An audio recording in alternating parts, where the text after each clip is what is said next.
All right, welcome to another episode of Panakal Podcast for Geeks, a show about good friends hanging out, talking about things we all love.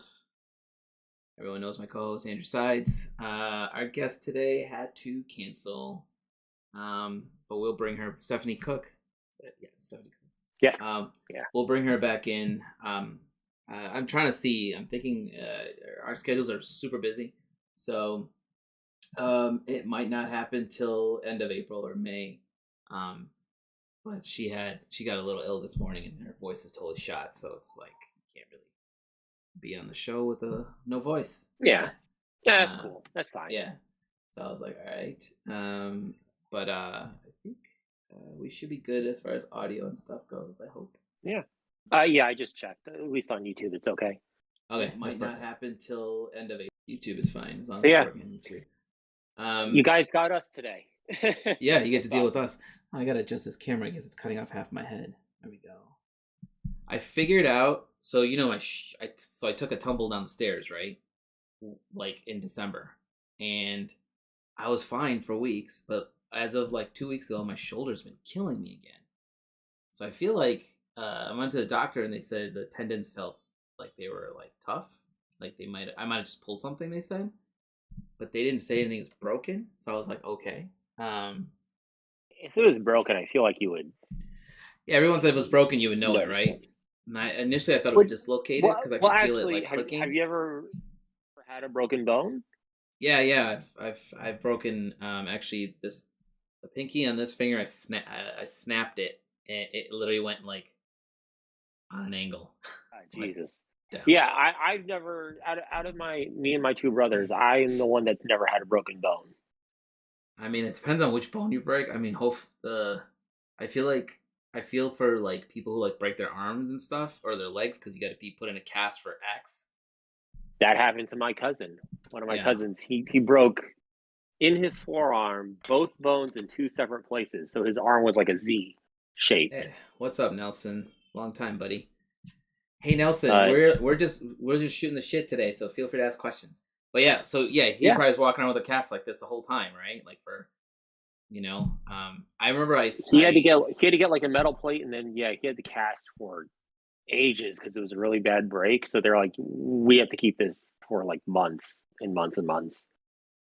1 second, I'm just letting. I remember I had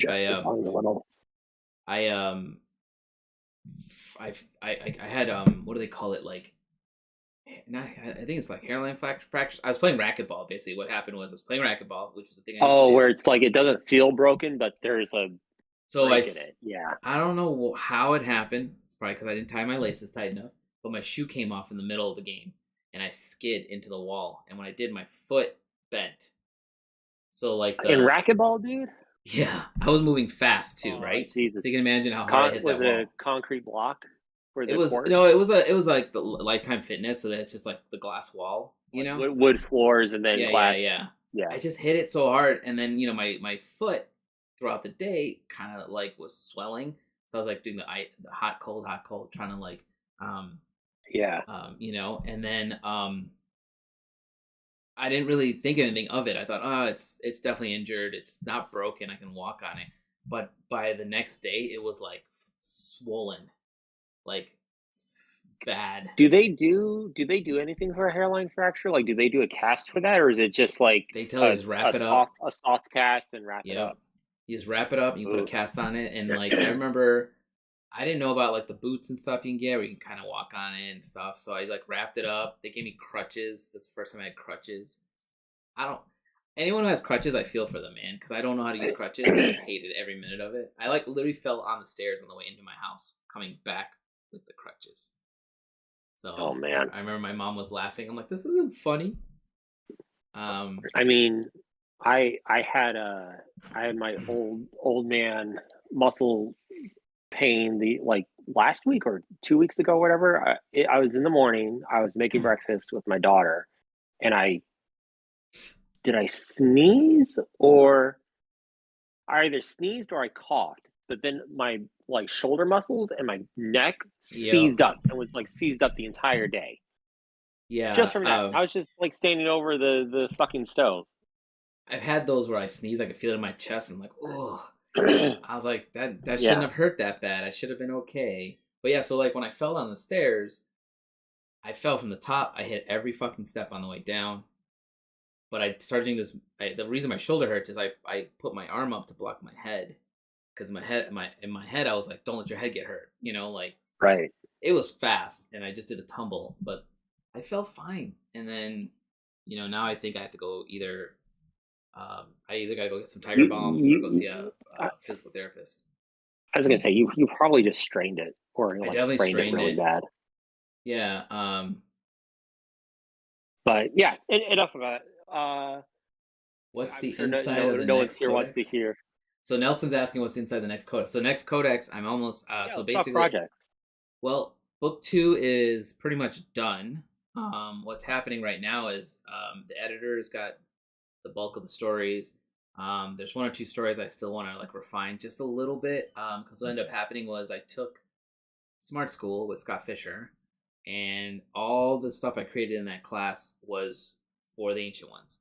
And I made enough things where I'm just like, okay, I got stuff for book 3, but there's a couple items in there where I was like, I made them from a D&D campaign I'm part of. I'm in Claire's campaign, but the ideas for those objects I can kind of spin into my campaign. It won't be similar to what my character has in the campaign for the D&D campaign, but I did illustrations for it, and then I thought, you just did illustrations for something that's not part of your project. So now I spun them into the project, if that makes sense. So they exist in the Ancient Ones world. So those two, it's like 2 or 3 stories that I'm pushing into book 2. And to answer your question, Nelson, yeah, I've been posting teasers on Insta. So some of those objects you're seeing, like I posted cursed objects, like a cursed orb, a cursed switchblade, a cursed axe. I'm working on objects because I'm also working on the Ancient Ones RPG, and the RPG has species, spaceships, artifacts, and locations. Trying to see if I can get a 100-page RPG for the first run, and then the campaign I'm running myself with my friends, which you were invited to at some point, Andrew, as a guest. I have not teaser. I'm running an expansion basically, and if it works, so in that campaign I've got who's in there? Let's see. It's Claire, Ben, Bean, and Bree, and Brian, and they're all basically testing the expansion for me. And if it works out, it's actually, I think it has potential to be a cool idea. I can't talk too much about it, but I'll tell you, it's called the House of Seasons. And the House of Seasons shows up in book 1 a couple times, and it's in book 2. It's part of the quotes that float in the beginning or the end of those chapters. So there's a whole thing for that I worked into the series. I don't know. I got multiple projects right now, and I had Is your book? Are you planning to do the book Kickstarter next year, or no? This year. What is your goal for that? This year? The goal later is in the fall. Yeah, well, I might be able to do it before the end of spring. So I finally found a designer to start working on book 2. He's probably going to redesign some of book 1 because I'm going to update some of the stuff in book 1 as well. It'll be an add-on tier to the Kickstarter. I have to contact. I was talking to Brian Colin earlier, and I'm going to probably contact Backer Kit and start setting up things with them soon, probably within a week. Gotcha. Apparently they do a lot of the heavy lifting, which I like. I mean, they'll take their cut, but it's kind of like you can kind of be a little more hands off and let them handle what they do, which is help you fund. And the RPG, though, will probably not happen till, I'm guessing, fall, mainly because the illustrator and I are still working on things, and the rule set is basically done. I need to spend probably the year playtesting. Okay. And there was that whole OGL thing, so that kind of slowed us down. But that's been largely resolved at this point. Yeah, it's been resolved, so it sounds like we're all good to go. I did build it in 5e because it's the most popular system right now. I'm considering other sets, but I'm working on a kid's book idea with another illustrator, and all the characters and worlds it's still inside the Ancient Ones world, but all those characters and locations for the kids book. I'm working on an RPG too, which in that scenario I might come up with a rule set a little more rules light because it's going to be for kids. Like, you ever play Root? No, but I know of it. So they have an RPG, which is fantastic. I don't know if the rule set is open license, but if it is, I mean, I think it's perfect. It's good enough for kids. I don't know. Yeah, I had played some like rules light RPGs once or twice. I like them. It's definitely more geared for like storytelling stuff. If you're like not as thrilled about like combat, right? Like to be honest, like I'll be honest. Like in terms of like combat stuff with like D&D, that's my least favorite aspect of it. Okay. Because it does. It kind of just comes down to like you know, whatever move you want to do or whatever, it comes down to like, oh, cool. So like that crazy move you try to do, it shaves off 2 hit points. That's it. And next roll, and it's like, oh, okay. Yeah, that's like I went to GaryCon last year and I tested, let me think here, Lumen, and then Mothership. And Mothership was super popular. I don't know if you heard of this, but during the pandemic, these guys launched this. It's Rules Light. It's Mothership is the name of the set of the rules, and it made like $1 million, I think. And it's sci-fi and it's space themed, so I thought, okay, let's look into that for Ancient Ones. And I played a game with it, and it had like you don't really roll dice all the time, which is one of the things I love about D&D, right? Like when we're like, hey, can I check to see what I see in this room? They'll be like, oh yeah, roll perception or investigation. Yeah. Or I'd like to, lift this thing and move it out of the way. It's like, okay, roll strength just to see if you can lift it. In this game, the DM would that I'm cool with. Like, well, yeah, so like, but the DM and for Mothership, it was really a lot of role playing, and the dice only came into play for battles. And then I was like, see, I would want it the other way around. I like actually really like the dice rolls for benign mundane actions because like you said, like shit could go way wrong. Right. Like we have high if you have high perspective, you went to jump and you fucking face planted. Yeah, like like when we played the other day and when someone had high perception but they rolled like a 3 and you're like, yeah. Like that's the what's fully unaware kind of thing. Yeah, you can't assume that you're gonna roll high, right? So I tested Mothership, didn't like it.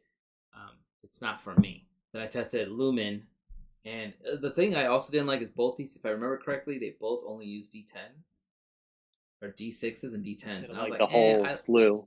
I like using all the dice. I like the D20 is the ultimate one, right? Savage. I guess it's the assumption to like. Well, I haven't seen it where it's like a D10 and D6. I have seen RPGs where they only use D6s on the premise being like, oh, like D6, like presumably most people would have that or can readily get that. Like I can go down to my local grocery store. Yeah, I get it. And D6s. Yeah. Right. Be like, I need some dice. And there you go. Yeah. And then you're golden. Yeah. Or like, if you have like a game of Yahtzee or something sitting around in the house, you pull those out and be like, here we go. We're just going to use these for this RPG real quick. Which is, I like having all the dice come into play at some point. But also like, if you're looking at Rules Light, we're talking about Rules Light, Brian's got his Fast Grim game, which that one is actually one of the few Rules Lights games I actually enjoy playing. It does require a little bit of role playing. Yeah. Like for the most part, a lot of the parts of like D&D I'm fine with. It's just mainly like the combat. I feel like it could be snappier. Snappier is a good way to describe it. Yeah. It's very much like I kind of get the same way with like there's certain turn-based games, like JRPGs particularly kind of remind me of this or like late game XCOM can feel like this where it bogs down and becomes a slog. And it's hard to explain why it's like, oh god, it doesn't move as fast as it could. Because I had seen like turn-based games both like on paper and as video games like that can move quickly and feel like snappy and all that. But yeah, D&D, at least like the bits I played with you and stuff. The fifth edition combat mechanics, I don't know if it's. I'm assuming it's more streamlined than the previous editions because they keep streamlining them. But Yeah, it's supposed to be it could take easier. another pass. So Ben has a Another good. pass to like make it faster.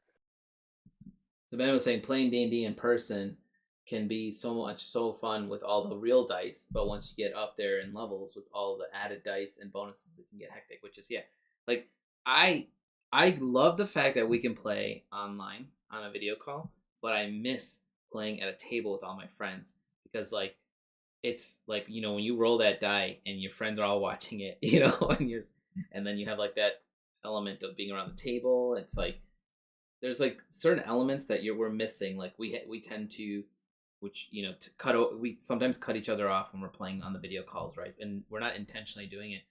Everybody wants to talk and do what their character's supposed to do. Yeah. You're sitting on a table, you can kind of see like, oh, Andrew's about to say something, or oh, I'm sorry, I do like it.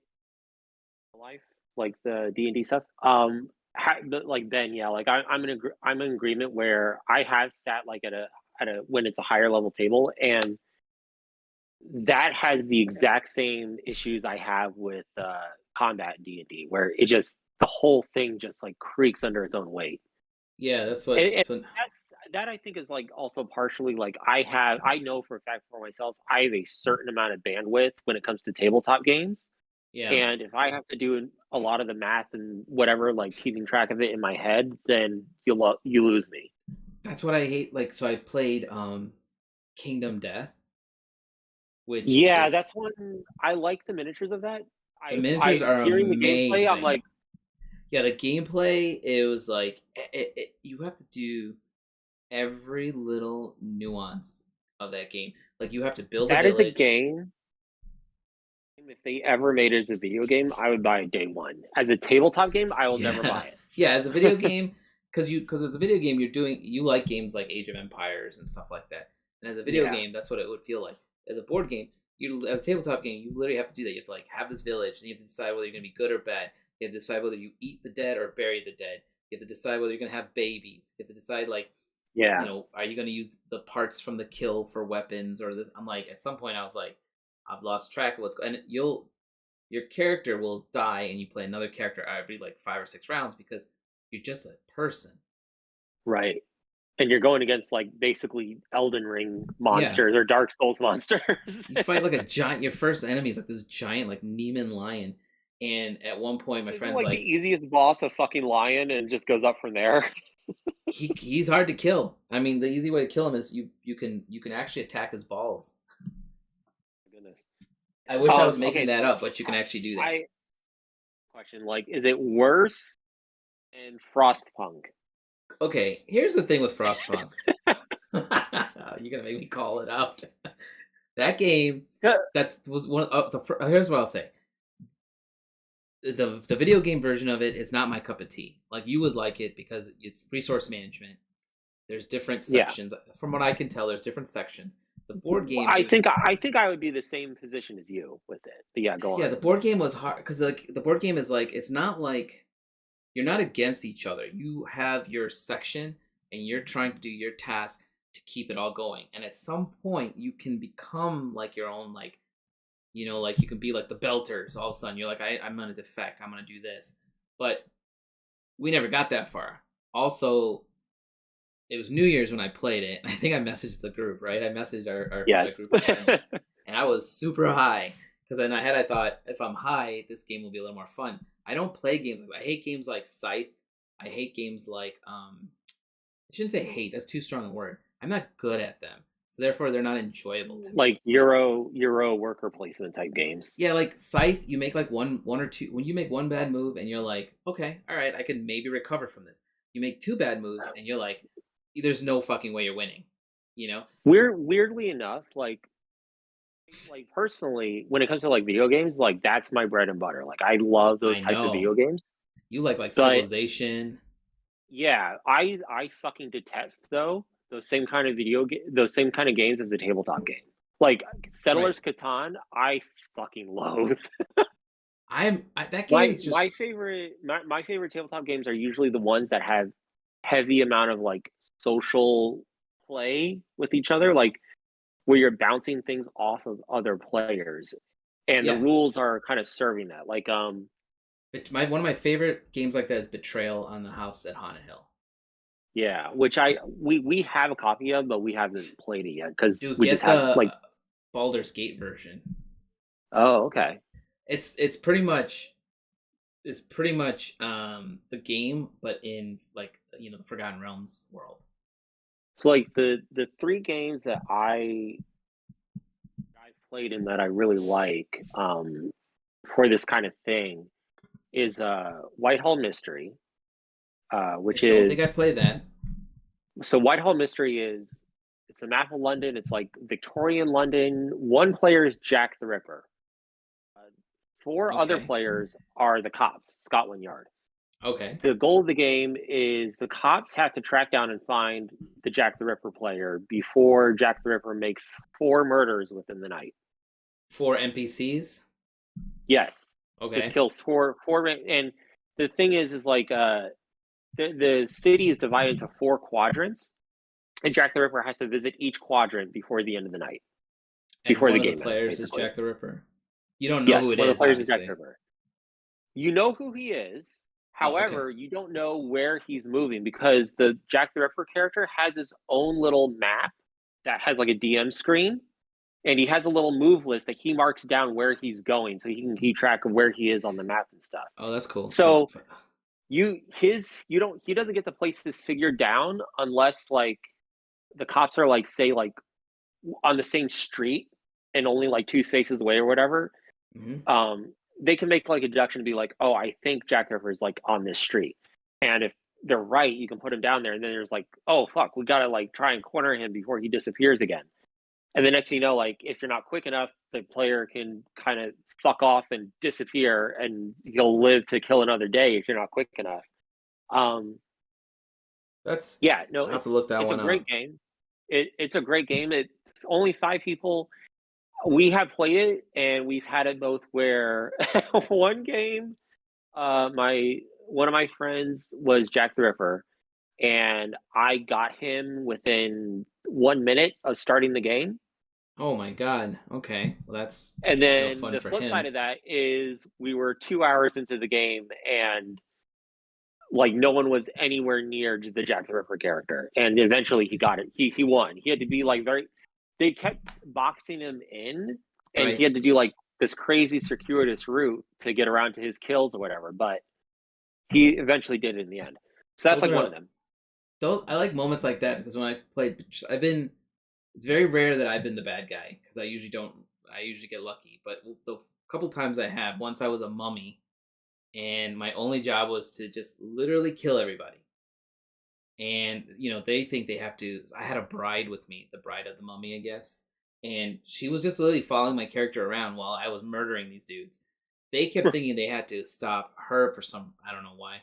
And then when they finally solved what was about to happen, there was only one guy left, and I killed him, so I won. And then the other time I was a bad guy, the house was flooding, and like these like Cthulhu or Lovecraftian tentacles were like attacking them as the house was flooding level by level. And there's a basement, main level, and top floor. And then the Right. expansion, there's a roof, and there's a boat that they have to drag up to the top and get off through the roof. And my job was to kill the boat, because if I kill the boat, they drown because they can't go anywhere.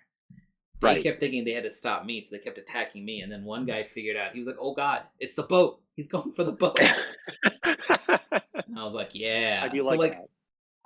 I like how that game is set up because if you played it, you haven't played it yet. Well, so you know what it is like the our friends that are local to us, like they all have kids, and Got it. they're also like 30 minutes away. One of them is like 45 minutes away. No one's quite close enough to make it easy to get together for a game Yeah. night. And If you ever then played we all that have game, tiny children.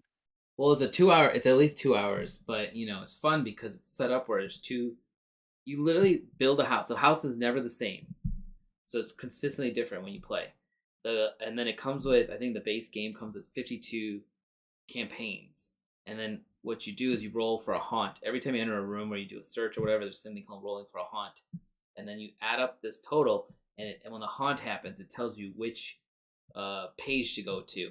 And then whoever got the haunt is the bad guy, or the ghost, or the demon, or whatever. Right. That person leaves the room, and they have their win scenario, and you have your win scenario.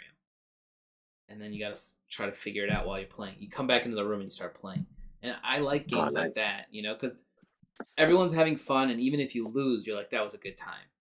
But when I play games like Scythe, or like when I played Frostpunk that night, I was messaging you guys, I was like, it was New Year's, I was trying to have fun, and I was not. I hated every minute of that game. Something I've heard about a lot of like worker placement games like that is exactly what you said. Like, when you fall behind, it can be very, very hard to turn things around. There's like very little, like, like in Mario Kart, they have the term rubber banding, which keeps the race tense. So like you can't really get away like you can have like a runaway win unless everyone else is everything really, would really have to go wrong and you're really good. Yeah. Otherwise, like the game works itself to make sure that the race stays tense pretty much right up until the end. Right. And I like it when games are like that. Like another one I really like, which admittedly, like I seem to be the only one that that really likes it. The rest of my friends don't. But there's a reason for that, which I'll explain. Is this game called Cosmic Encounter? Have you ever heard of this one? I've played Cosmic Encounter. Okay, I'm half and half on it. I don't hate it, but I don't. So you know what it is though? It's a game where once everyone really knows the rules and realizes like how much you can actually break the game. Because that's like, like that, and that's partly why I like it. Because like a lot of my friends and my wife haven't played it as much as I have, and even though I've been trying to get them to like do it more, but it's also like we play so infrequently that coming back together, it's like everyone's kind of starting fresh again on it, and it's like, okay, that's the problem we have. Well, some games we play a lot, but like which sucks because like in Cosmic Encounter, like the goal of the game is to get 5 planets within your within your star system, and then you win.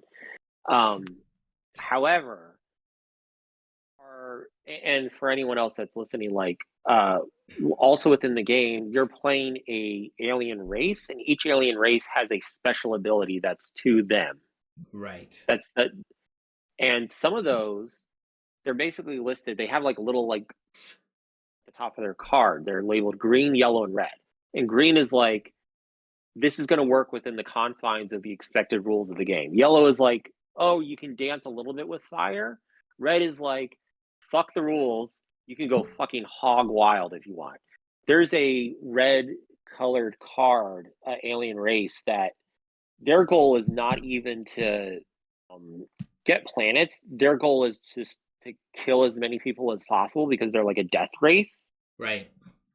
There's another one where they don't even attack planets the same way as everyone else. What they do is they're just a giant claw that comes out from like a wormhole, and I don't remember that one. You just pick up like a planet from another player and be like, oh, this one's mine now. Yeah, see, it's like they have no defense kind of thing. It's weird. It's one of those games like if you play it with a group of friends over and over again, and you all get pretty familiar with it, you can really have crazy fun with it because you can you start to learn the ins and outs of like, how can I mess with this game enough to really break it to my own advantage and have chaos. Yeah, we do that with we play what's that game? Jesus. There was a game that we do stuff like Roll for the Galaxy is another one where really fuck with your friends if you figure it out. Coup is another one. By the way, Ben said he's only an hour away from you if you want somebody to play Betrayal with you. You need a couple more people in there, but yeah. Betrayal is one of my all-time favorite games. Oh yeah, Nelson, I've played it on Tabletop Simulator. It's just not the same, honestly. I was going to say Betrayal, or my friends and I have tried playing Betrayal on Simulator. It's just the thing with Tabletop Simulator is you have to find the version that was done well because there's so many versions that people put out there. It's I was gonna not say they're mostly fan made, aren't they? right. So then there's going to be one that's like, oh, this didn't work. We'll say Or like the a little less jank than the others. exactly, yeah. Or if you accidentally flip the table or something. Oh, he said he thought it was exactly the same. Maybe you got a better version than I did. But like I've had friends where we're playing, like somebody hits the wrong button, flips the whole table, and you're like, well, I'm going away. I'm done. But yeah, anytime they want to play these resource management games, I'm like, there's like. So last time we were hanging out, I refused to play Frostpunk. So I ended up playing. It's a game where you have to make potions. It's actually pretty fun. But it's like what you said with Cosmic Encounters. You have to play it a couple times so you know how to make the right potions, grab the right ingredients, and get the points. And once you get the feel for it, you're basically a wizard. And then we played, we played that. I'm trying to get them to play more. I like King of Tokyo. I don't know if you have King of Tokyo. Yeah, That's yeah, just fun. Yeah. And There's then, two other games that I really like that are kind of like that where you just pick up and play it is I think I've told you about this one before, is Flamme Rouge or Flamme Rouge. I don't know that one. So, okay, what I'm about to pitch to you is going to sound really lame. But hear me Wait, out. this is the one with the biking. Yes. Yeah, no, I don't want to play it. No. So like what it is though is like I've seen another board game recently that does the exact same thing called Heat, but it's like Formula One racing. Sure.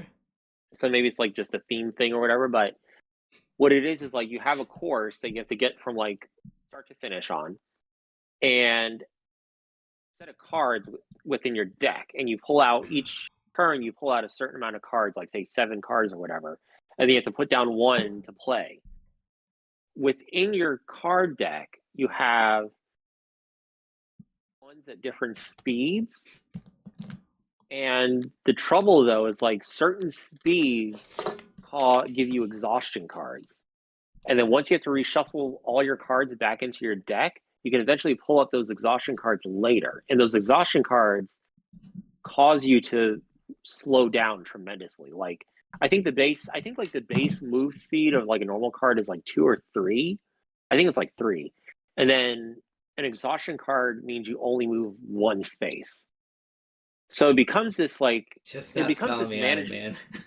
Well, it becomes this management game on your own where you're kind of like, do I try and go fast now and hope that like I can get so far ahead of everyone else that once I'm pulling exhaustion cards, I can just like slow poke my way to victory because I'll be so far ahead?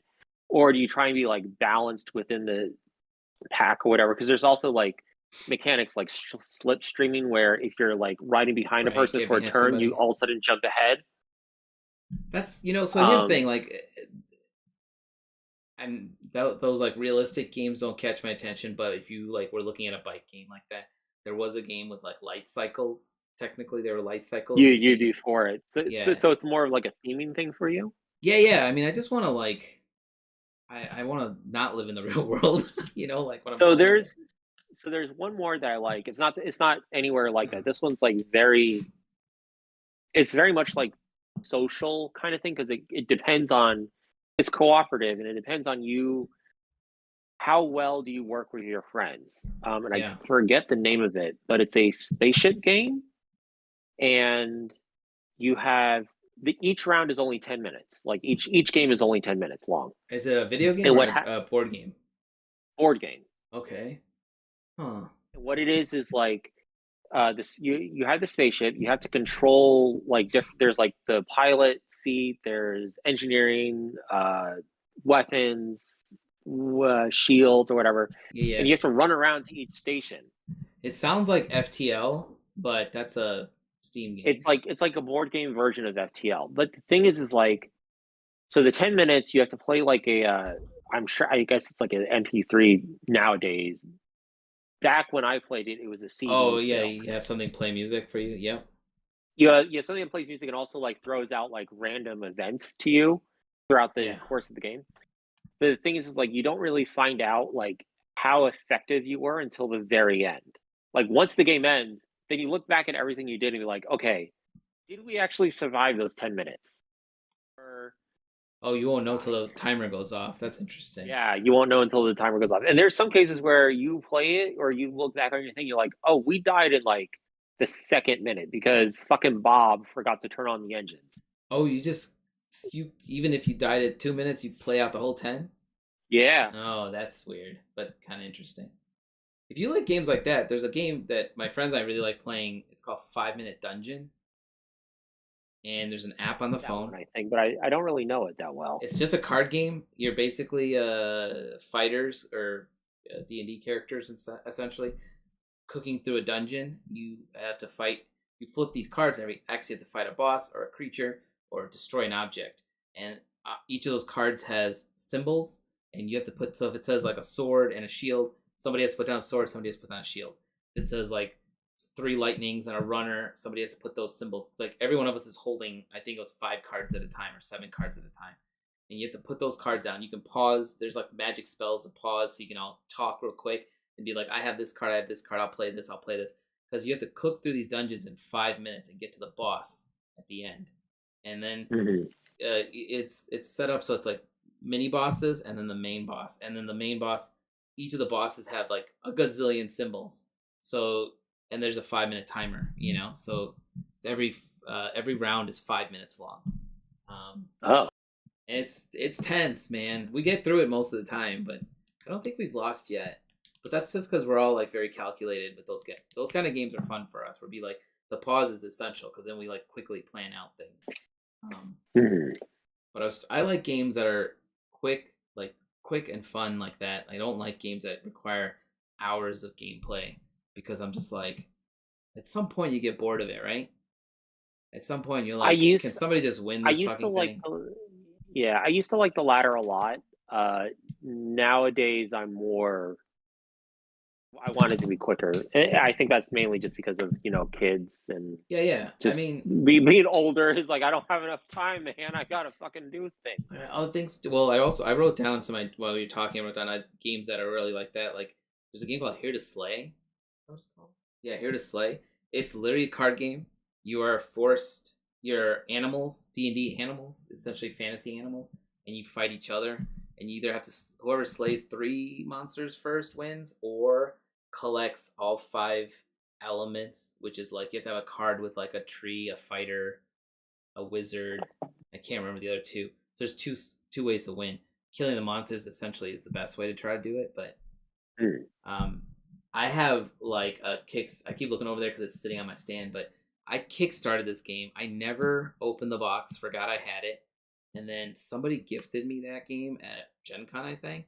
I finally played it. So you have like 2 copies?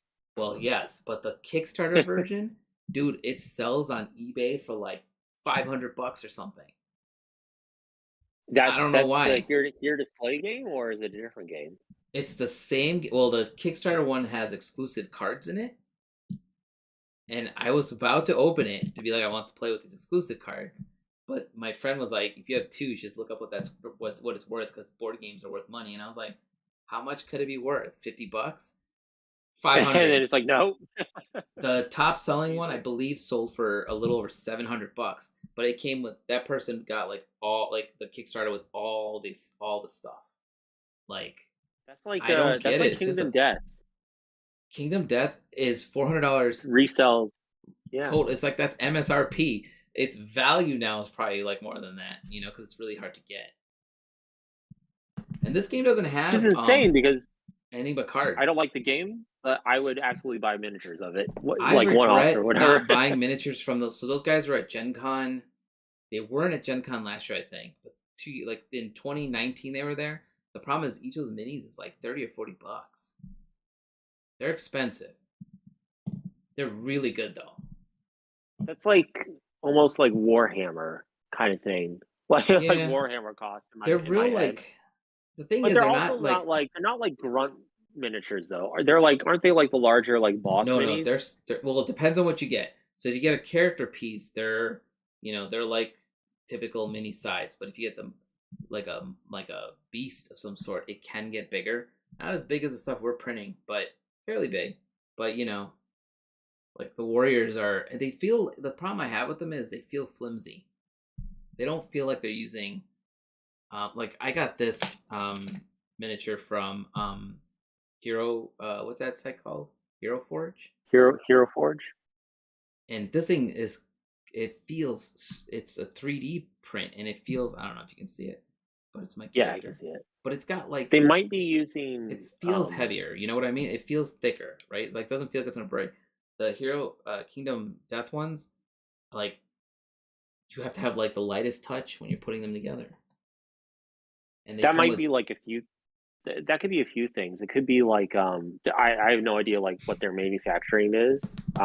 If it's 3D printing, like if they're just like 3D printing things and then putting them in a box and sending them out, it could be like seen this with sculptors where um, they sculpt without the intention of like thinking through like, oh, this thing is going to be how like will we print this this? big. Yeah. Yeah, so like there's certain proportions like okay, if anyone were to look at their like a Warhammer character or even a D&D character, you would realize those proportions are fucking goofy. They don't make Yeah. sense. Yeah. But that's because it's a mini, and at least with those, they're getting commercially produced in an injection mold thing. So there's certain tolerances you have to adhere by, and then they're also factoring in like, okay, how durable does this have to be? This is our demographic of playing, and it's like X age, like 10 to 100 or whatever, whatever a marketing person says. So they design them with like durability in mind compared to like stuff that gets 3D printed. A lot of artists that are doing it tend to forget that things at Mm-hmm. certain scales can only be so thin before it becomes like you'll just break it without thinking about it whatsoever. So if they're doing it that could be that issue. If it's commercially produced, it could just be a matter of like the wrong type of like plastic they're using. Yeah, I Like feel like they're like using an like a cheap. ABS or whatever.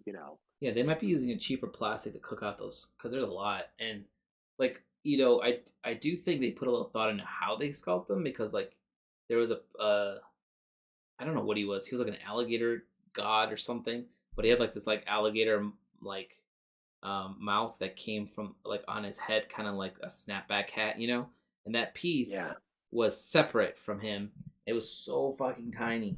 Like I remember we had to use tweezers, and my friend had like his grandfather, his uncle left him like he was a dentist, so he had those dentist like magnifying lenses, the big round ones. Yeah. So we had that in front. I had the sculpt under it, and I had these tweezers, and just to put the tiniest like it was literally like a alligator maw like coming down, and it was like Oh tiniest man. piece. I'm like, why didn't you just print this? Because you printed these tiny hands. So they do stuff like, and there was a creature I remember that had wings, and the wings had all these tiny hands, hundreds of them. Like it was at least 50. Oh, But I've seen that. I've seen that one. Yeah, I know it which is one a you're talking badass about. sculpt. But I was like, do we want to glue all these hands on? So that's interesting because like that could be. I've never seen that thing. There's a decent amount that probably could have just been one. Like if you were Exactly. smart about filling in cavities and then how you cut your mold, that could have just been like one cast. Maybe one cast with like as a major one, and then like another mold that had like your 3 or 4 hands that were like Yeah, I was like, off it just kilter made no to create sense some to me. variety. I still remember I visited Reaper when I was in Texas when I was in my 20s, and I saw some of the like I guess it's rubber or whatever they pour the pewter into, and It's like a high, silicon maybe. yeah, it's like a high RTV silicone. Basically, it's a high temp So resistant if you silicone. see the mold, essentially, it looks nothing like. It makes no sense, is what I'm trying to say. Like you look at it and you're like, the guy was like, "Oh, this one's an elf," and I'm like, I could not like visually see it. Like it Mm. made no sense to me. And then he poured it, showed, and then did his thing and pulled it out, and you're looking at it like a dark elf, and I was just like, I what, like it's kind of Oh, that's cool actually. crazy. And he was showing me how they like sculpt it inside, the inside the mold itself. That's how good these guys are, right? Essentially. Um, There's I mean we've been doing well. Actually, have you got your 3D printer set it up yet? So I was gonna set it up the other day, and that desk is too wobbly still. I need to build. Oh, What like a essentially is brace or happening? something. Well, what's happening is my garage. The previous owner built like these planks that are about a foot and a half out from the wall, and about, what is that, 3 or 4 inches tall, all around the edge of the inside of the garage. Good and bad. Okay. Good because if something floods, everything's above ground. Bad because I can't put a lot of stuff in there like my fucking cars until I move stuff around. But the desk I put in there, the one leg is hanging off the edge, so it has this weird like tilt happening. And I don't think it'll fall forward, Oh, but I don't want to roll the dice on that because there's a desk that here printer is and like the desk here. heavy. So Yeah, so I yeah. think it'll hold it down, but this one desk is moving. So my friends and I'm like, I'm just gonna build a plank here, or get rid of one desk and make it just a one desk system. You said it's up against the wall though. Like, why don't you just secure the desks to the wall? Yeah, I could just do that. I just figure if I can secure the leg, it's just the leg that's off because the plank that they built runs out in that area, which is stupid. It's like Yeah. why didn't you finish the job, man? You might have to secure it to the wall anyway, just because the like I had to end up securing the rack that my printer is sitting on, just because the I like mean, I might be able once I to set get up, I rid was of like, that Jesus, desk. the seal's What I thought wobbly. about is there's an old desk in there that nobody's like. I hate it. It's just an old metal desk. I might be able to get rid of that desk altogether and just put the printer on the plank, just flat. Um, but I need to make sure it's set up in a way where like my minivan doesn't back into it or something, because it's in the garage essentially. But like I have a show next week, and I'd like to set it up after I'm back because I have all these fucking sculpts and I just haven't started, and it's getting warmer, so it's nice. It was 60 degrees in there today. It would have been Oh yeah, perfect.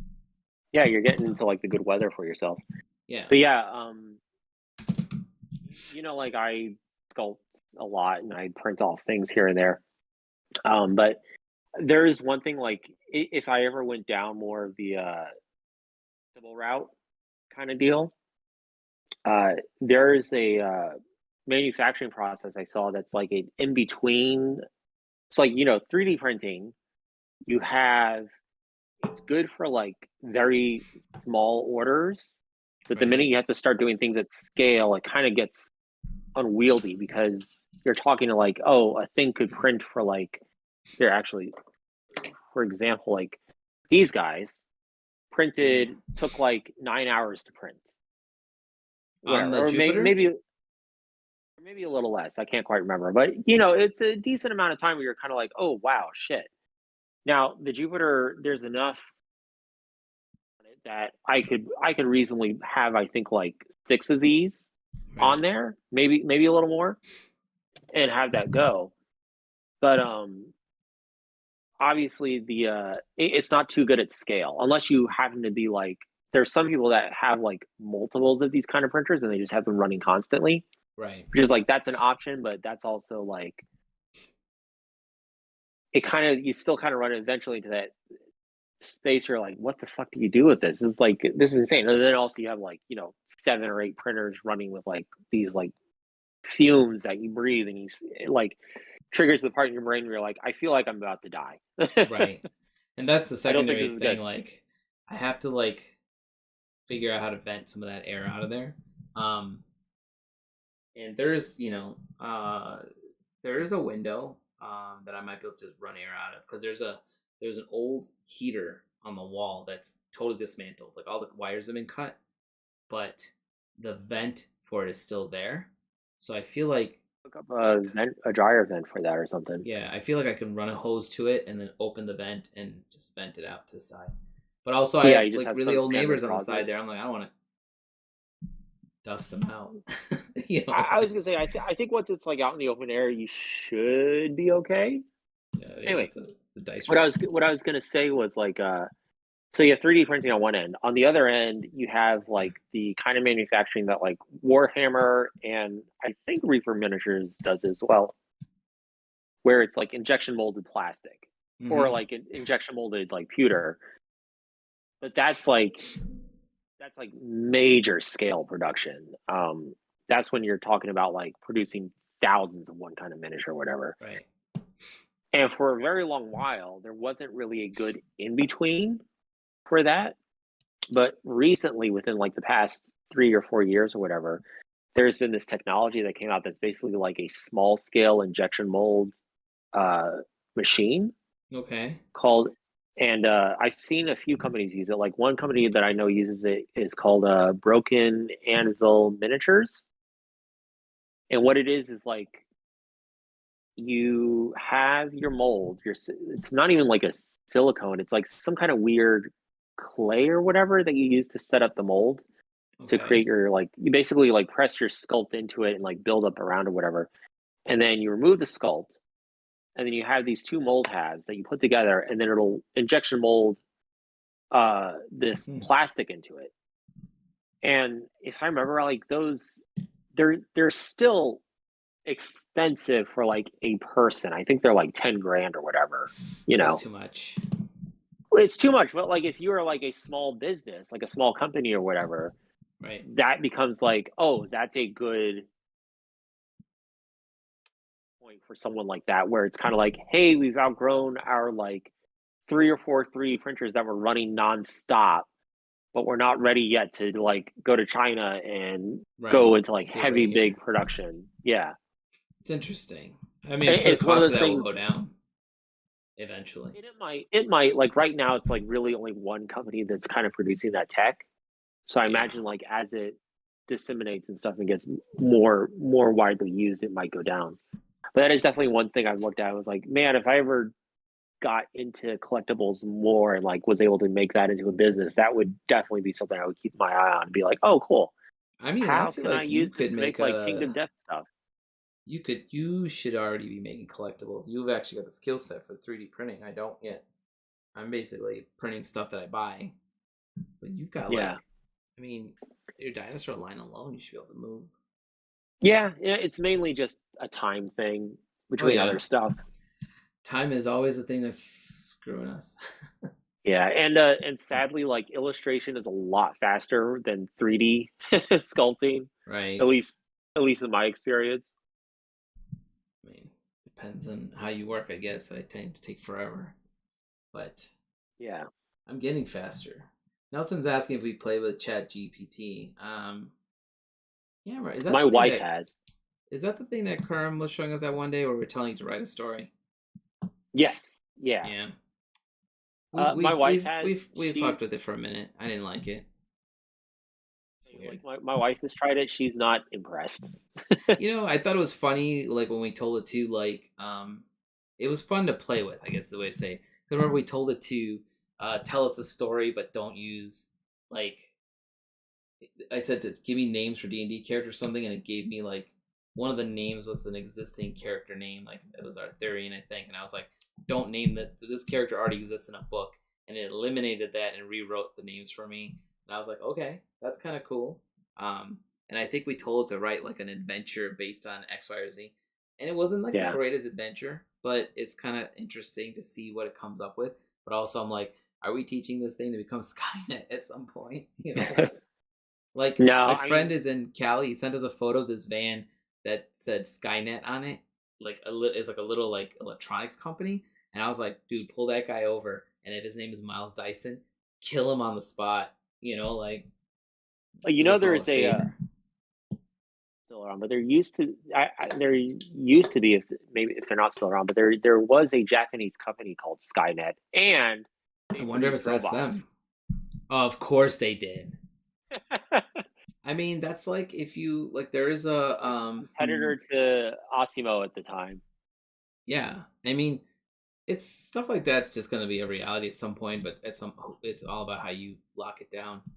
Um, just The Chat GPT thing, like I've seen of it, and from what my wife described me to it, it's very good at like two things. It's good at like generating bullshit, yep, like fictional stuff. yep. Um, and it's halfway good at like generating code for certain things. Yes, I've heard it's been decent at code, but a lot of the code needs to be re-scripted. It's definitely a case of like if you do the code, sure you proofread it and check the syntax and all that before you try and run it, because it might be like wibbly wobbly and it might not do what you need it to. It's gonna break Um, your program is what it's gonna do. Yeah. The one thing that ChatGPT is not good at is factual articles. That Right. was what my wife was trying to do for her because she was trying to get it to work for her job, and it's like amazing how confident it is at how wrong it is at the same time. Well, it's like the It's like why yes, the sky is red and the grass happens to be purple. Everyone right. knows this, dummy, and it's like that's not true at all. That's not true We're at all all. dumber for hearing that. Well, what's the thing? Microsoft turned on something, and like within a couple hours, it created its own language. Like it was like an AI writing software. It Was like that created its own Microsoft or is that language. Google? No, Google I think has not turned theirs on yet.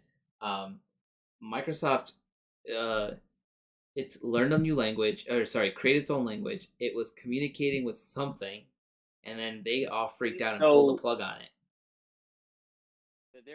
so there's context to that though that I can I at least fill mean, in on that. So it was talking to like the program was talking to another program of the same kind. They right, had like basically two versions of it. Yeah, they created their language, but the definition of that is like they didn't create like, their own what we think of when it comes to language. sure. It was closer to like code, like programming language. What Which they were they concerned can't about was decipher. they were concerned about was like what we don't understand what the syntax of this thing is and like what it's clearly like interfacing with each other. We're just not really sure what the hell it's doing. And that was pretty much the reason why they pulled it because they were like, well, okay, we need to like just double check this thing before like Yeah, we don't become know sentient. what it's doing. Not even it becomes sentient because I don't think any of these things are going to be sentient within our lifetime anytime soon. No, I don't think it'll be in our lifetime. You're right. Maybe probably not even within our kids' lifetime, to be honest. Like, okay, I'll I'd say be this, like shocked at if it least happened, but I'll say this with like AI stuff. And pretty much the reason I'm not concerned about like the robot taking our job so much as like someone within the power structure that has way more means just eliminating people out and out. That's more my concern about it. Just being people sure. like, oh cool, we can just like no longer have any of this thing. But like AI stuff like people have to understand is like a lot of the AI stuff, all the AI stuff is still heavily subsidized by human intervention. Like when you use Siri or Google or any of those things, there have been scores of people that are filtering that information daily to make sure that things like suicides, murders, child pornography, all the really heinous shit never reaches your eyes.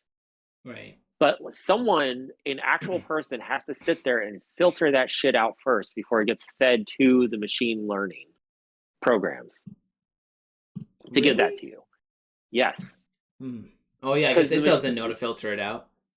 the program has no fucking clue Right. what it looks at it, it's like, oh, it's data. I'll just use it. And Data. Yeah. like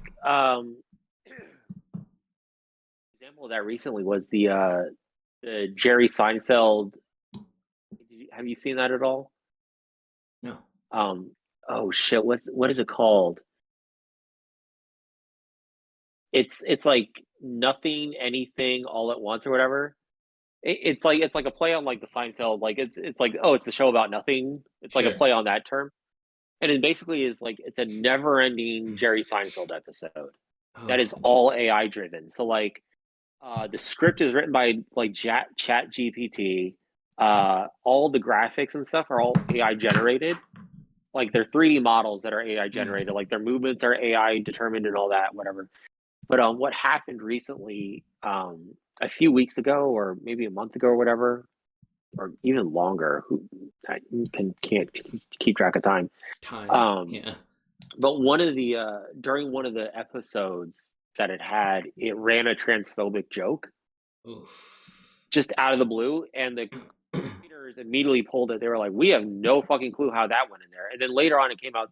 They figured out what happened was, um, I guess at the time, like Chat GPT like crashed, So what happened is they had a backup AI to step in if something like that were to happen.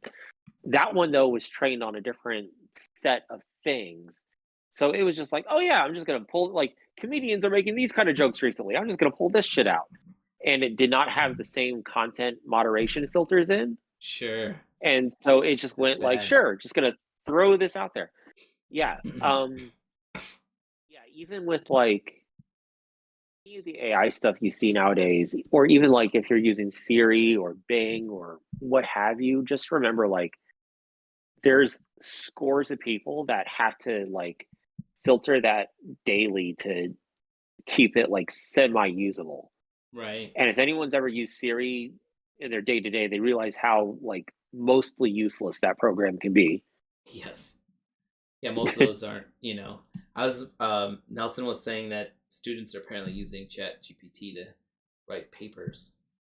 Can't imagine they'd Yeah. be good papers. And then Ben said South Park released a Chat GPT episode today, and it's great.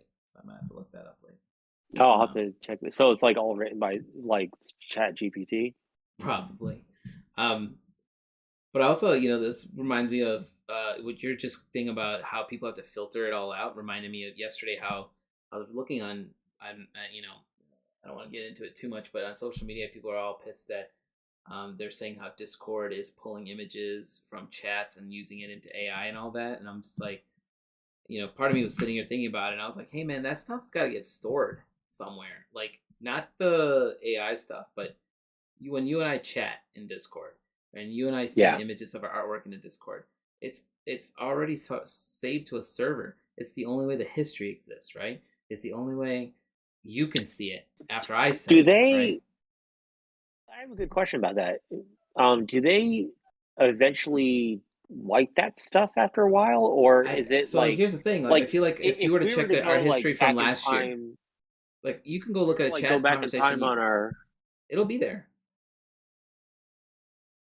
So I can't tell like how, like, if there's an archive that's going to. Either way, I couldn't find anything that said it was taking those images and pushing it into AI, which was the argument that was happening.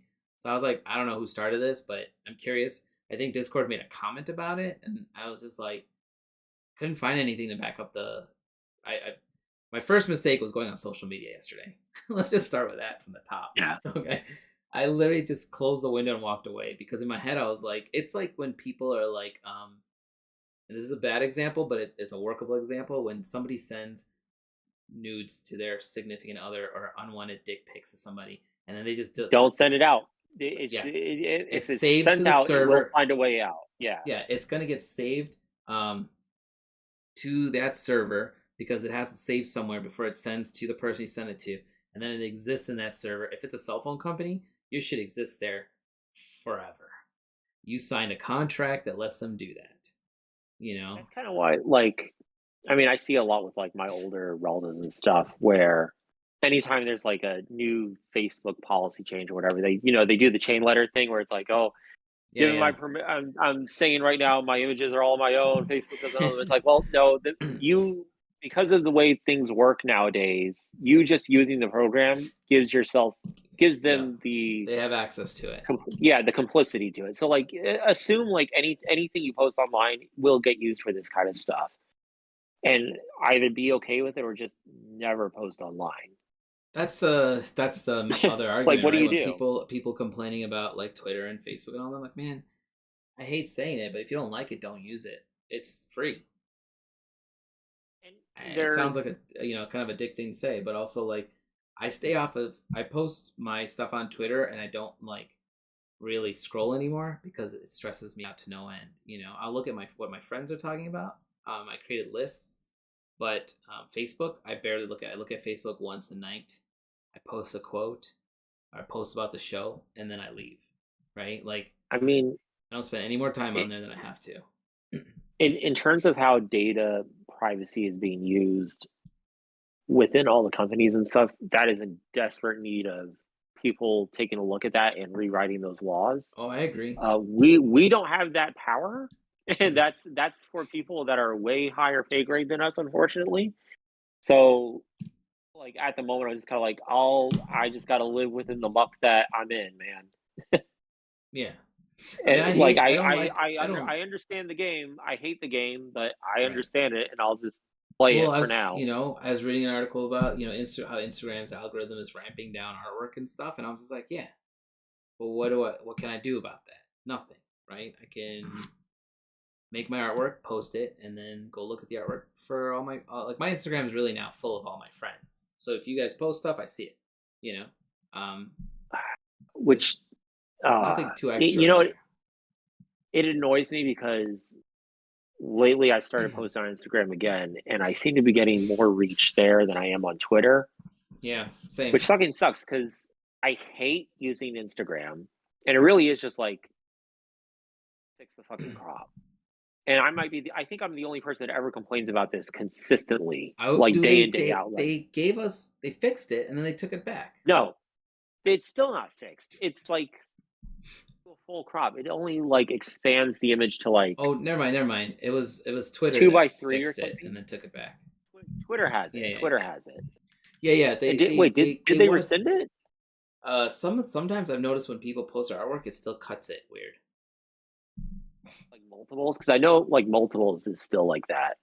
But it's like well, I've one noticed time a couple artists were okay. complaining last week and the week before about how like their heads got. I mean, if you click on the image, it shows the whole thing. It's the thumbnail preview that's not right. And then Instagram, I don't think they're ever going to move away from that square. It sucks because it's like I have so much more to show. here's like here's my feeling about it. Then this is my own bugbear with Instagram. Sure. I would love to hear if anyone else feels this way. Please tell me, for Christ's sake, because I feel like I'm just like an old man sitting on the porch complaining about this. Is either they got to get away from the crop entirely, or they're gonna give me that crop, make it where if I have a image that is not conducive to the crop whatsoever, I can fix it within Instagram. Like I can just choose to be like, here's my image. I'm gonna give it some extra space on the sides and fill it with black, and there you go. Now it's a square for you. I mean, I would love that. It's like you can back out of the image, but it doesn't look good. It doesn't look good, or in that case, even like it still may not show the whole image. Like that's true. My Lovecraft piece thing does not fit within even the expanded crop that Instagram has. And I hate the fact that like I either have to take it into Photoshop or I really have to take it in Photoshop. Right. There's some like other third-party apps that do it for you as well, but they're not that great. It'd be better if it was just within Instagram. Right. But I also don't think that is something anyone over there is concerned about and is looking to fix anytime soon. I mean, it sucks because Twitter, when I did my first Kickstarter, Twitter was where, the bulk of my support came from the mailing list. But then the secondary was Twitter and then Instagram. And now it seems like Twitter's just, they've really destroyed that app. So there was a good article on Vice that I read a few days ago called I guess this was in a complaint about TikTok, which I'm not on TikTok, so I don't really know what the discourse is there or whatever. But it was like the headline of it was the shitification of TikTok. And really what the article was about was explaining the life cycle of these social media companies and how they basically shoot themselves in the foot and cause their own death by being too greedy. Because at the start of the apps, at a social media's life cycle, they'll be very generous towards their users because their whole name of the game at that point is we need to get users on board. Right. So they give away things like they have like very good engagement with hosts, like everything works really well for users in that case. And then it hits the second stage of life where you have a healthy user base, and now it's like, okay, now how do we monetize this? And then what happens is the social media site will pivot and start catering more to businesses in terms of like allowing ad revenue through and all that kind of thing. Sure. And be like, oh, like if you want to advertise on our site, like pay us ad money, whatever. And then what happens is like that becomes like slightly less good for users and like small business owner kind of things that don't want to spend advertising like you or me or whatever. Right. And as a result, like our engagement goes down. But if you're a larger business, then you start to basically like buy your way into dominance, Right. the way that the larger businesses tend to do. And then eventually the third stage happens where the social media site says, wow, have all these users, we're getting all this money from our ads, but how do we get more? We get a bigger cut of our pie. So then what happens is like they start pivoting into policies that are not beneficial to anybody in their user base and is only beneficial to them. And what happens is at some point or another, users say, this is too much of a hassle, I'm out. Right. And they go to another social media site and then the cycle repeats itself. It just, yeah, that's exactly what I was going to say. Just the next site you move to isn't going to be any better than the site you just left. It's just going to evolve into it. But yeah, so like I was wondering, because like you're on TikTok, right? So yes and no. I am. I haven't put too much on there because some dude's squatting. I'm AllenPanakal art everywhere. Still, yes. Yeah, but on TikTok, I'm just AllenPanakal. I am slowly building it because my lawyer said keep putting videos up there, and then eventually I'm gonna have the lawyer contact security because they told me to prove that I had copyrighted work, including my logo and my name. I proved that to them, and they said, "Oh, now we need you to prove that you're trademarked under this name." I'm like, "Fuck you guys! It's clearly me. Here's all these videos. Here's every site that pushes back to me. Twitter, Instagram, whatchamacallit, Facebook. It all points back to AllenPanakal art, and then TikTok for some reason is the only one. The guy who's squatting on it, I wish you were watching because you're such a piece of shit. Like he's not using it. There's 0 videos. It's nothing. He's just literally squatting on my name. I don't know who it is. I don't know if somebody's fucking with me or somebody doesn't like me. Just grab the name and is holding on to it. I can't message them because they don't follow me, so they can't see my messages. It's also very so like I'm not on TikTok at all, so I have no idea what the state of it is. I but think I guess if you were to show off some of your like 3D stuff, it would fly. It depends on what you're trying to do on there. Right, but like I guess it's from good like for advertising. At least I was gonna say it's like so reading the article and then hearing some of my friends talk about it. It sounds like TikTok is starting to shift into that second stage where they're like, we have our user base now. How do we monetize? There's literally like companies advertising on there where you'll be like, here's this TikTok, and then after X, a little symbol will appear at the bottom that says, click here to learn more, and that takes you to like a website or whatever. So you could like essentially what I would like to do as part of book 2, I'm gonna look into this is making a video and then pushing the link through TikTok to the Kickstarter. Because I know a couple people that work for TikTok now, including a guy in securities. So I'm hoping, somebody can give me my name, man. Like, I don't know.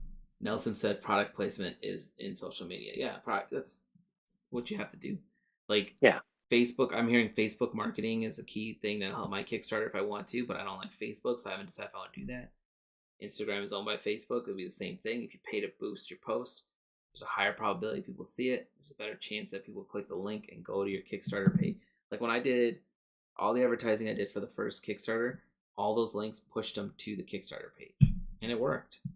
I had to pay. And unfortunately, like Instagram and Facebook are both now in that like third stage of that life cycle where they're like, how do we get back more money for ourselves? Which is going to shoot themselves in the foot. Twitter's the same way right now too, but Twitter's also its special basket case.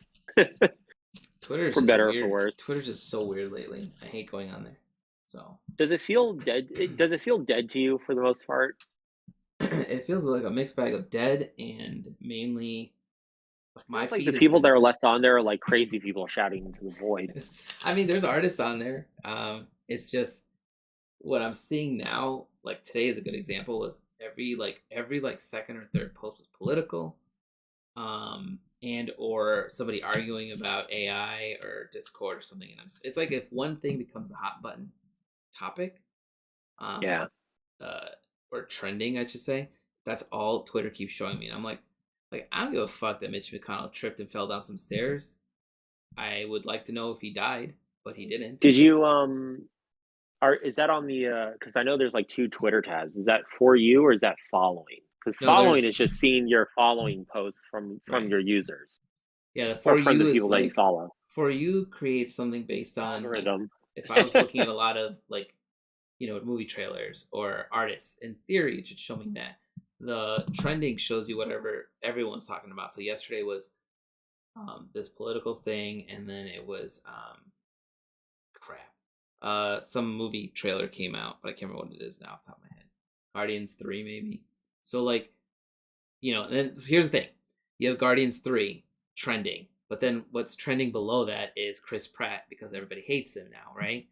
And then if you go to that Chris Pratt trending, it's a mixed bag because some people are like, he's cool, I like him, and some people are like, that guy's a super religious freak,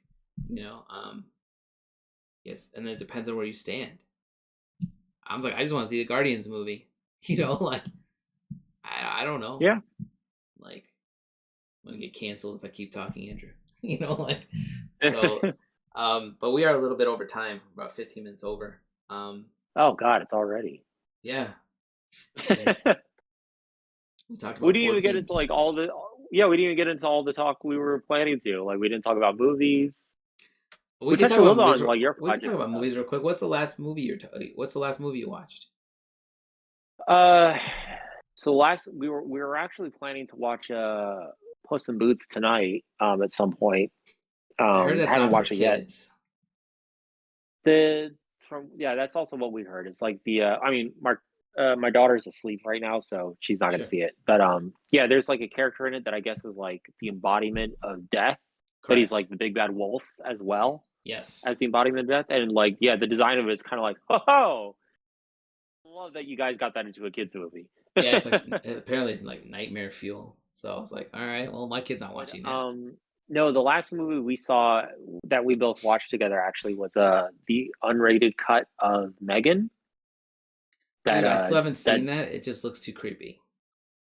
You know what? It's not nearly. We would argue that it needs to be creepier. I think its biggest failing is that it's not a rated R. It's not? No, it's PG-13 because like you have the younger audience in there. Yeah, we were trying to figure out like they initially said this is like Hollywood kind of thing, like Hollywood scuttlebutt is like when the trailer first came out, there was a lot of people that were like, "Oh, I can't believe it's only PG-13. This really should be rated R." And then, the director and the writer came out and they're like, "Oh, like we had to cut a lot of things to make it a PG-13." And like, trust me, it would have been a lot of things. But we just saw the unrated version, and outside of like, there's one like shot that was like 3 seconds longer than it is in the theatrical version, and it's not even that gorier or more gory. Mm-hmm. And I think that was the only thing they cut because it happened to like a kid. So it was like, oh, you gotta cut it because like we can't like show a kid's ear getting ripped off. That sounds disturbing. I mean, it's like the 5 pounds of pressure kind of thing. Like the robot is like pulling the ear off, whatever. But anyway, like I think it was just that like the MPAA saw that and said like, well, it needs to get cut down to like a PG-13.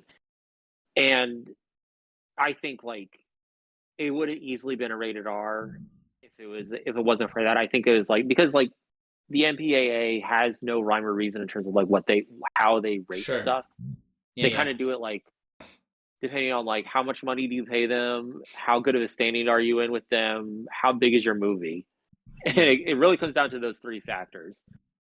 And someone probably just looked down and was like, wow, we can't get harmed on screen like this. You can have it like happen off screen or like they're like you can have it maybe happen off screen or have it like away too soon so it's not like you don't linger on or whatever and we can cut it down. But I think like that movie could have benefited from it being crazier like Malignant, which is the other James Wan movie, which I still can't believe I really like, but I do really like it.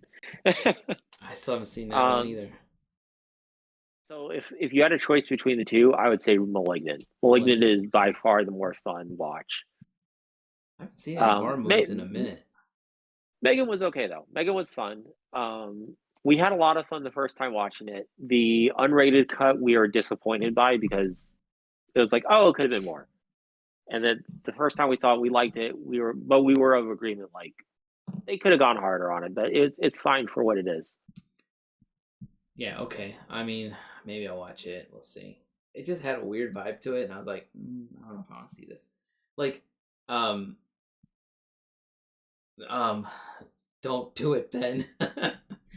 um, what you want to call I it? know what is he saying something You know about exactly a what certain movie? yeah, you know exactly what he posted. Oh shit, what am I trying to think of? So like I watched I a couple nights ago I was watching trailers for games, new games that are coming out, and I ended up watching RoboCop last week because apparently there's a RoboCop game coming out. I don't know why anyone would make that into a game, but there's it's called Rogue City, I think, and they got the original guy like Peter Wheeler to like voice the Really? character and everything. So then I was sitting here and I was like, huh, when was the last time you saw RoboCop? You used to really like that movie as a kid. Let's give it a whirl. And I started noticing little nuances that I missed as a kid. Like anytime that he's in the room with somebody, he makes a deep humming sound, like a nuclear reactor about to go off. Yeah. Okay, and I never noticed that. But for its time, I thought that movie was done really well. It's not the greatest movie in the world. It's still fun to watch. Oh no, it's a perfect movie. Dude, you know who likes watching that movie? My mother-in-law. I was like, Your mother-in-law has good taste. That's a fantastic movie. There is a there's Part a one is it though. steelbook of 2 and that. 3 shouldn't exist. Two and three. Two is 2 is the one where he gets a jetpack. Frank Miller no, wrote 3. Is jetpack. Three no, Frank Miller wrote 2 and directed 2. Was that the one with the ninjas? No, that's the one with what's his name? Something Kane. Not Sutter Kane. It's the one where the crime boss becomes like he gets put into a robot, like a giant ED-09 or ED-209 kind Oh of man, I don't looking remember that at motherfucker. all. Oh yeah, RoboCop that's right. With 3 the is kid who was pushing the drugs, essentially. Yeah. yeah. Yes. RoboCop 3 is the one with the ninjas and the jetpack, and I that's could the have really sworn Frank goofy Miller one. wrote that one. No. No, he wrote the Okay. second one. The third one was basically a whole other and completely new team, like no one tied to it except I think like Phil Tippett doing some stuff of the Visifex in it here and there. But yeah, That no, movie that was first weird. movie, I love that first movie. That first movie is perfection to me. I mean, I still remember watching that with my cousins, and they were like, "You probably shouldn't be watching this," and I was just like, "How bad can it be?" And then you see him get just fucking blasted, and I was like, "That's bad." So there's something I'm going to share with you later on. I'll send a link your way later this night. But yes, if you send there me was Milo and me, I swear to God, I'm gonna hunt you down. no. It's related. It's related to RoboCop. Okay. There was a RoboCop fan film that was made. I don't know how many years ago, but basically, like it was a shot-for-shot remake of RoboCop. And what it was is like each scene was done by a different director and team. Interesting. So it's kind of like as you're watching the movie, you're seeing like different production values, different filming eye, and all that. Most of the movies, like kind of like yeah, whatever. There's one scene in that entire movie that is, I like, at least in my twisted head, I find it really fucking hilarious, and that's the scene.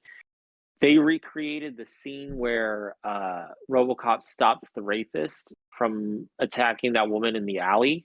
Yeah, right. And then he like shoots between her skirt or her legs, whatever. Yeah. Yes, they take that scene and take it to like the nth degree. And I'll leave that to you. I'll send you the link later. You'll see what I mean on that. It's absurd. It's absurd how long it goes on. that alone is like, oh, this is an amazing work of art.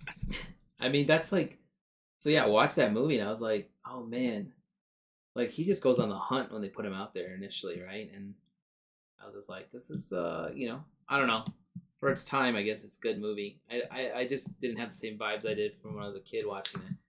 Movies that really stick with me still are like the ones like I still like Arnie flicks, like Predator. I can watch all day. Yeah, True Predator's Lies. another perfect movie in my mind. True Lies I can watch all day too. I know it's corny to a degree. I haven't seen True Lies enough to like have it stick in my head. Oh, it's so good. It's a classic. You know which Arnie movie though, like what like we watch every year around Christmas time is oh shit, Kindergarten why Cop. did I just forget the name? Kindergarten Cop. Turbo Man? Yeah, no, not Oh, Kindergarten Turbo Cop. Man is I know it's not called Turbo Man. It's that's what he's trying to catch in that movie. Um, Crap, what's it called? Jingle All the Way. Jingle All the Way, yes. That Oh, movie such a good is movie. So much fun. it's not bad, like. But I'm like, man, this dude's really going out of his way for his kid. I'd be like, you're not getting one of these this year. I'm sorry. Hear the theory that Sinbad's kid in that movie is dead. Maybe. Like it's like him, like basically like it's like a fan theory Oh, saying you like, oh, mean like like the kid is dead in the movie? I thought you meant like the actor yes, died. no. Like the kid's like Sinbad's kid that he's getting the toy for. His kid is actually dead, and like this is him coping with the grief of like the loss of his son. By just getting this thing for a non-existent child. Yeah. I suppose you can make anything creepy like that. But yeah, there you go. Oh, you know what I was gonna say is so random thought. The other night I played that that video game Phantasphobia or Oh, how do you say it? yeah, Phantasmophobia. Phantasphobia with Ben and Bean, and like a couple things scare the crap out of me in the game, and then like as I have to like at the end of the night I have to like shut off all the lights around the house and make sure all the doors are locked and everything. And I had messaged Anna to be like, I almost expected like lights to turn off and I was gonna be like, "Are you French?" Because this one ghost. I was in the bathroom and Ben's like, "Ask it if it's French," and it totally attacked me when I asked it that question. So I was like, turning off lights and trying to like, I'm like, "Don't freak out, man. That was the game. This is your house."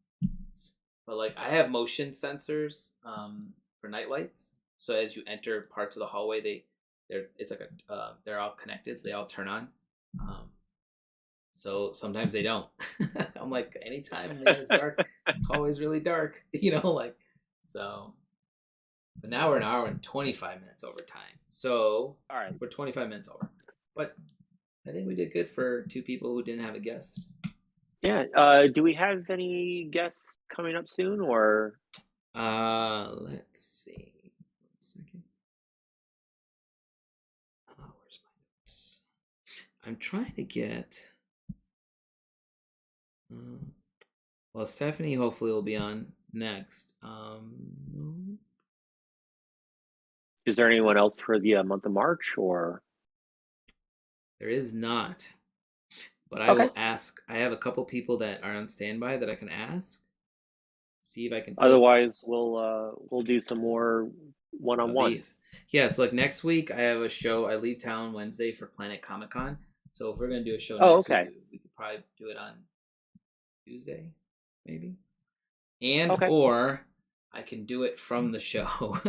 Oh, you want to do it from the show? I could try to do it from the show or the hotel or during the show or something and see what happens. Do like a special Saturday or whatever kind of works for you within it. I So, mean, we like could I know, like test. during the show, you gotta sell. You can't really like Yeah, pull your I don't attention know. away from Like, a I guess podcast. it depends if I can set up Streamlabs on the laptop and see how it runs. But Yeah. we'll see. Okay. So Yeah. So we could do something like that. So you have Planet Comic Con next week. Any other stuff coming your way, or I just I had a just couple working deals. on I had a planning couple on deals that I'm Kickstarter stuff? working on, and one of the deals didn't go through this morning. I'll tell you about it in private later because I don't want to Mm-hmm. publicly announce anybody. But I'll just say I had planned on two things happening with this one company, and they backed out. They're making it hard for me to work with them on one part of it, and then they backed out on the second part of it. So I'm just like, okay. And it's Gotcha. like it's just business, so there's no hard feelings there. But it's just like Yeah, it still sucks when things don't yeah, line up that I was way. banking on it and it's Yeah. not. And then I do have a third deal still in play. I had my, anyone else Seth Polanski, he reviewed the contract. We went through it line by line, sent it to the company today. So I'm hoping that goes through. And if it does, then I can talk about it. And it's a pretty lucrative deal, I think. So other than that, it's Okay. just Kickstarters. I'm hoping to launch 2 Kickstarters. I am talking to 3 vendors overseas about. Remember, I showed you that lunchbox idea? Yes. Okay. I had posted on Twitter and Instagram, and I got a bunch of DMs from people who want it to be a thing. Now, I don't know if I can make the thermos because it's just nobody makes those. But Oh, no one makes those anymore? I could make like a thermos to put in it, but it's hard to make that specific kind of thermos with the image on the outside and the little Oh, funnel. gotcha. But what I think I can do is kind of work off the lunchbox idea and make some sort of Kickstarter for it with items inside of it. But Okay. again, that's another thing I can't really talk too much about because I'm still trying to find vendors. Yeah. Um, So nobody Planet makes that Comic Con product. next week. Kickstarter stuff later this year. And I got, and C2E2 at the end of the month as well. Just stupid 2 shows. Wow. Yeah, man, I'm fully aware that I shot myself in the foot here. But, canceling those shows means I lose money on the booth and I lose money. So my wife was like, go make They're some close money. enough for you too that you can kind of hit those up without too much of a stress. I mean, Planet is 8 hours away, but look, I had to get help for that. I got people helping my wife around the house because we have a newborn and I'm leaving like 2 weeks after she's born. C2E2 is down the street. It's like 30 minutes away. So yeah, that's easy. You can come back home each night and stuff.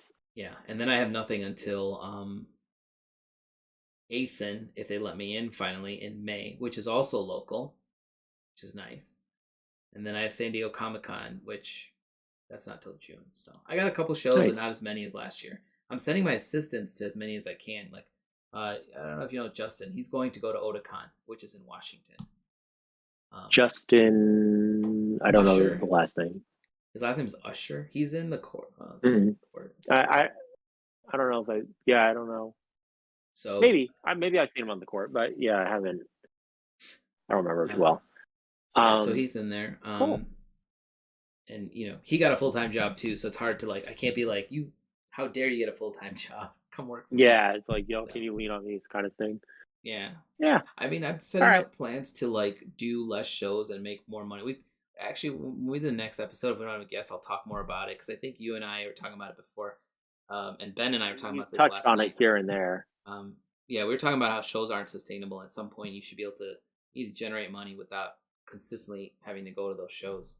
So I saw that you retweeted something a few days ago, maybe, or whatever, that related to shows. Like, I won't get into it because that's again like a whole topic, and then we'll be here another hour or whatever. Yeah. I mean, maybe we can do an episode on Sunday or if not Tuesday night before I leave town, and then we'll talk about that because I think it's important for people to learn about that kind of stuff. Is that an EDO piece now behind you? Yeah, that's the EDO piece that went up today. Did it sell? No, not yet. There's way better photos online. Go check it out. Sure. Everyday Original. And then sometime in April, I think like early April, I have a piece in Wow by Wow Gallery. I think the show is called House of Many Tales, if I remember right. Where is that? Cali? No, it's an online gallery. They're based in Scotland. Oh, that's cool. I want to say they're based in. I don't think they're based in Glastonbury. I think they're based in somewhere else in Scotland. I don't remember off the top of my head. I just remember that it's based in Scotland. I've done a couple shows with them here and there. So I have that show for them. Then I have another show for them in June, I believe. I'll have more details about that as I get closer. And then, doing the full-time job and then doing freelance when I can. I actually need to send out some more freelance emails to some agencies to try and hit up stuff. Do it, man. Good luck. No, I'm hoping I can get some more key art poster stuff.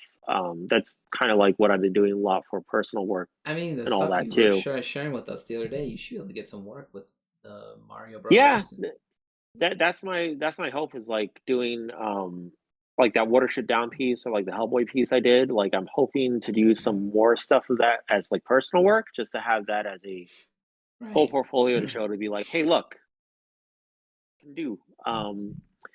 I've got planned. I haven't like sketched out a whole lot of thumbnails for them yet, but I do have plans to do a Frankenstein piece and then a Zorro piece. Ooh. That one might actually be first. because I have stronger ideas of how that could look. I need to finish up the Wow by Wow piece first, since that one needs to be like traditionally done and everything. A lot of the key art stuff, like I'm kind of doing digitally just because it's a little bit faster, Right. and I can at least kind of juggle things around as need be. Like maybe the Frankenstein piece will be like traditional piece, and the Zorro piece will be digital like the other two, and then I've got some other ones that I haven't fleshed out yet, and just kind of have it as like, you know, a list to be like, hey, I want to eventually get around to this one. Yeah, that's what I do. And those lists. Yeah. So once I get around to those, I'll do that. Cool, and then I have some. I do have some dinosaur sculpts that I need to finish up. I have no idea when I'll finish them, but as I get closer on those, I'll have information. Yeah, I know that dance too. Oh, all right. I definitely got to go now. My wife definitely needs help. Yep. All right. So, Yeah. All right. We're done. Thanks, everyone who's watching. Again, we'll try to see if we have a guest on. If not, we'll go live probably Tuesday again and do another episode where we just talk. That went pretty well for both of us.